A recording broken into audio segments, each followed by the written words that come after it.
12 ফেব্রুয়ারির ভোটে ধানের শীষ নির্বাচিত হওয়ার মধ্য দিয়ে দেশে গণতন্ত্রের যাত্রা শুরু হবে। জীবনের বিনিময়ে গণতন্ত্রকে এগিয়ে নিতে চেষ্টা চললেও কিছু মানুষ দেশ নিয়ে নানা ষড়যন্ত্রে লিপ্ত।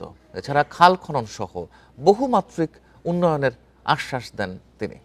দুপুরে সিলেটে বিএনপির প্রথম নির্বাচনী জনসভায় কথা বলেন দলটির চেয়ারম্যান তারেক রহমান। তার অভিযোগ, ভোট ডাকাতির চক্রান্ত চলছে।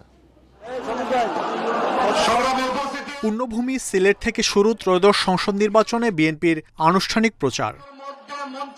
নতুন রিন গভীর থেকে পরিষ্কার করে কাপড়কে রাখে নতুনের মতো উজ্জ্বল। নতুন রিন অ্যাডভান্সড পাউডার। দুপুর 12:30টার দিকে বিএনপি চেয়ারম্যান তারেক রহমান জনসভায় পৌঁছালে স্লোগানে মুখর হয়ে ওঠে সিলেট আলিয়া মাদ্রাসা মাঠ। প্রথমেই সিলেটের আঞ্চলিক ভাষায় সবার সঙ্গে কুশল বিনিময় করেন তারেক রহমান। আপনারা ভালো আছেন? ধানের শীষের প্রথম নির্বাচনী জনসভায় বিএনপি চেয়ারম্যান অভিযোগ করেন, বিগত 17 বছর উন্নয়নবঞ্চিত সিলেটবাসী। বিএনপি নির্বাচিত হলে দেশ জুড়ে খাল খনন সহ বহুমাত্রিক উন্নয়নে কাজ শুরু হবে। বিগত 15-16 বছরে উন্নয়নের নাম করে কিভাবে দেশের মানুষের সম্পদ লুটপাট করে বিদেশে পাচার করে দেওয়া হয়েছে। তারেক রহমান বলেন, 12 ফেব্রুয়ারি ধানের শীষ নির্বাচিত হলে স্বৈরাচার মুক্ত দেশে গণতন্ত্রের যাত্রা শুরু হবে।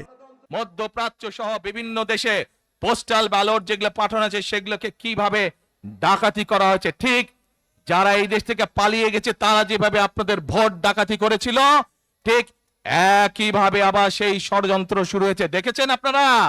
বিএনপি চেয়ারম্যান অভিযোগ করেন, জীবনের বিনিময় গণতন্ত্র প্রতিষ্ঠার চেষ্টা চলছে, অথচ কিছু মানুষ দেশ নিয়ে নানা ষড়যন্ত্রে লিপ্ত। একটি দল এই দিব ওই দিব বলছে, টিকিট দিব বলছে না, যেটার মালিক মানুষ না সেইটার কথা যদি সে বলে এক, সেরে কি করা হচ্ছে না? যার মালিক আল্লাহ, যার অধিকার শুধু আল্লাহর একমাত্র, সবকিছুর অধিকার উপরে আল্লাহর অধিকার।